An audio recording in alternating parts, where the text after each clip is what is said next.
There is a joint hiding inside almost every piece of antique furniture you have ever touched. You have probably never seen it. It lives in the back of drawers, behind cabinet faces, in the corners of chests that have been sitting in the same room for 150 years. It looks like interlocking bird tails, because that is exactly what the craftsmen who named it saw. The dovetail joint. It takes a trained hand approximately 10 years to cut one perfectly. No machine on Earth could replicate it until 1870. And within 10 years of that machine arriving, the men who had spent their entire lives learning this single skill were out of work forever. Not because their joints were weaker, not because their furniture fell apart, because a machine could do in 10 minutes what took a master craftsman an entire morning. And nobody asked whether the thing being lost was worth more than the time being saved. The answer is still sitting in every drawer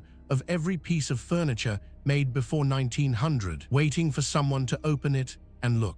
The first dovetail joint ever cut was not in England. It was not in colonial America. It was in Egypt, roughly 3,000 years before Christ. When archaeologists opened the burial chambers of ancient pharaohs, they found wooden furniture inside. Caskets, chests, storage boxes, built for eternity. Inside the drawers and along the corners, the wood was joined with interlocking wedge-shaped cuts, narrow at the base, wider at the tip, flared like the tail feathers of a bird in flight. The dovetail, no nails, no screws, no metal fasteners of any kind, just wood cut to fit wood, interlocking under tension in a joint that physically cannot be pulled apart from one direction. The Egyptians understood something that the modern furniture industry spent the 20th century unlearning. When you cut wood to fit wood precisely, the joint only gets tighter as the piece ages. The natural movement of the wood, expanding and contracting with seasons and humidity, works in favor of the joint, not against it. An Egyptian chest with dovetail joints, built 3,000 years ago, is still structurally intact. A flat-pack chest of drawers with cam locks and particle board is lucky to survive a second move. The knowledge traveled from Egypt to China, where craftsmen during the Han Dynasty developed their own variations. From China across the Silk Road, into medieval Europe, where the guild system picked it up and made it the foundation of cabinet making. By the time English furniture makers were cutting dovetails in the mid-1600s, the joint had already survived longer than any civilization then alive. And every one of those joints had been cut by hand. To understand what was lost, you need to understand what the skill actually demanded. A cabinet maker learning to cut dovetails by hand did not pick up a saw on Monday and cut a good joint by Friday. The learning took years, not years of practice on weekends.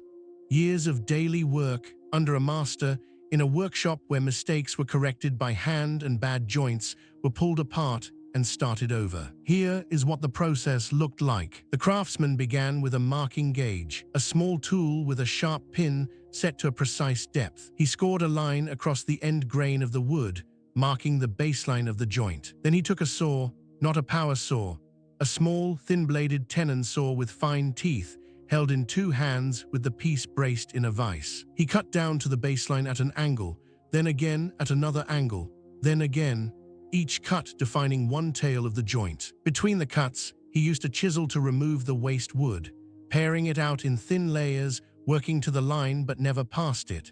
Too much and the joint would be loose, not enough and the pieces would not fit. Then he placed the tails he had just cut against the end of the second board and used them as a template to mark the pins, transferred the exact geometry of one cut onto the piece it had to fit, sawed the pins, paired the pins, offered the joint up. If the fit was right, the two pieces would come together with firm hand pressure.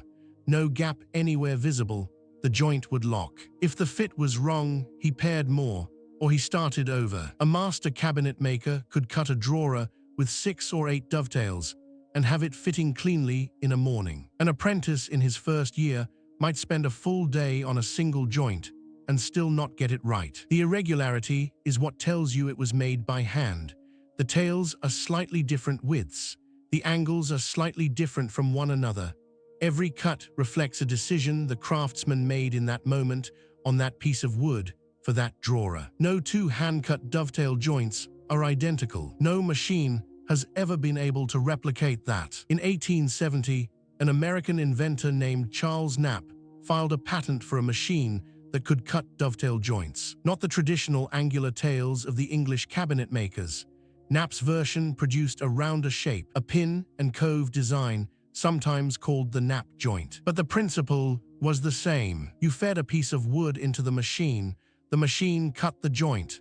An apprentice could learn it in an afternoon. Within 2 decades, American furniture manufacturers had adopted it almost completely. The guild masters, who had spent 10 years learning to cut by hand, watched their livelihoods disappear, not because their work was inferior, because their work was slower. By the 1890s, American furniture was being mass-produced with interchangeable parts and machine-cut joinery. A factory could produce in a day what a master craftsman produced in a month. The price of furniture fell. Cabinet making as a trade contracted rapidly. The men who knew hand-cutting found work in restoration shops, in high-end custom orders, in the handful of workshops that still served clients wealthy enough to pay for the time. Everyone else adapted or left the trade. Europe held on longer. Cabinet makers in England and on the continent continued cutting dovetails by hand well into the 1930s,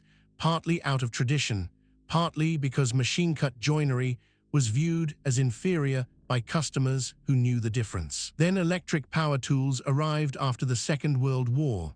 Routers, electric saws, jigged cutting guides. By the 1950s, the hand-cut dovetail was the province of hobbyists and a handful of restoration specialists. The skill that had survived 3,000 years, from the tomb builders of Egypt to the workshops of Georgian England, had been made commercially irrelevant in roughly 80 years. Here is what the machine-cut joint cannot do. A machine cuts every joint identically, the same angle, the same spacing, the same depth, every time. That precision, which the manufacturers marketed as a feature, is actually a structural weakness. Wood moves. It expands across the grain in humid months and contracts in dry months. Every board in a piece of furniture is constantly in motion, slightly, slowly, but always. A hand-cut joint accommodates that movement because the craftsman cut it to fit that specific piece of wood on that specific day. The irregularities that look like imperfection are actually the joint calibrated to the material. A machine-cut joint is identical every time regardless of the wood. It fits the template, not the timber. Furniture conservators who restore antique pieces have noted for decades that hand-cut joints from the 1700s and 1800s require almost no repair. The wood has settled around the joint over centuries and locked tighter than it was on the day it was made. Machine-cut furniture from the early 20th century routinely requires re-gluing, recutting, or complete disassembly within 50 to 100 years. The joints were never fitted to the wood. They were only fitted to the specification. There is a phrase among furniture restorers. They know it when they see it. A hand-cut dovetail has a specific quality to it, not just the slight irregularity, the way the surfaces meet, the cleanness of the baseline, the way the end grain has been pared, not just sawn. A skilled eye can date a piece within decades by looking at the joinery inside the drawers. Before 1870, hand-cut, almost certainly. Between 1870 and 1900, possibly machine-cut, possibly hand, depends on the country and the shop. After 1900, machine-cut, almost certainly. The joint became a timestamp, a record of whether someone had spent years learning to cut wood or whether a factory had spent 10 minutes running it through a template. By the 1980s, the number of craftsmen in America who could cut a dovetail entirely by hand to a standard a Victorian cabinet maker would have recognized had fallen to a few hundred. They worked in restoration shops, in craft schools, in their own studios taking commissions that took months. They taught workshops attended by hobbyists who wanted to understand what had been lost. None of them had learned from masters in the traditional sense. The unbroken chain of master to apprentice, which had carried the skill from Egyptian joiners through medieval guilds to the cabinet makers of colonial America, had been broken. They had reconstructed the skill from antique pieces, from old tool catalogs, from the few technical manuals that survived. They were not the last link in a chain. They were people who had found the broken end and tried to reconnect it. The tools themselves became scarce. The fine-toothed saws designed specifically for cutting dovetails had stopped being manufactured. The marking gauges with the precise pin settings required for accurate work were found at estate sales, not in hardware stores. A craftsman wanting to learn the traditional skill had to first find the tools, then reverse engineer the technique, then practice for years before anything he cut would have been acceptable in a 19th century workshop. The men who learned it that way describe something specific about the moment a joint finally fits. Not the intellectual satisfaction of a problem solved. Something more physical than that. The feeling of two pieces of wood coming together under hand pressure. No gap, no wobble, perfectly mated. That sensation, they said, was what the machine had taken. Not just the joint, the feeling of having made something that fit. There is a chest of drawers in the Victoria and Albert Museum in London, made by an English cabinet maker around 1750. The wood is walnut.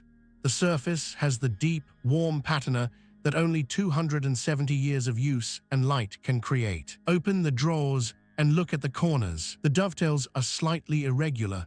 The tails vary in width. The angles differ fractionally from one another. Every cut was a decision made by a human being who had spent 10 years learning to make that decision correctly. That chest of drawers has never been repaired. The joints have not been re-glued. The drawers still slide smoothly on runners worn down by 2.5 centuries of use. It was built to last, not because the maker wanted to impress someone, because in 1750 there was no other way to build furniture. If the joint was wrong, the piece would fail. The maker would know, the customer would know, the reputation of the workshop would suffer. Quality was enforced not by inspectors or specifications, but by the fact that the craftsman's name was attached to every joint he cut. When the machine arrived, that changed. No individual craftsman cut the joint anymore. The machine cut it, the factory produced it, the retailer sold it, the customer bought it. And when it failed, no one specific had made it.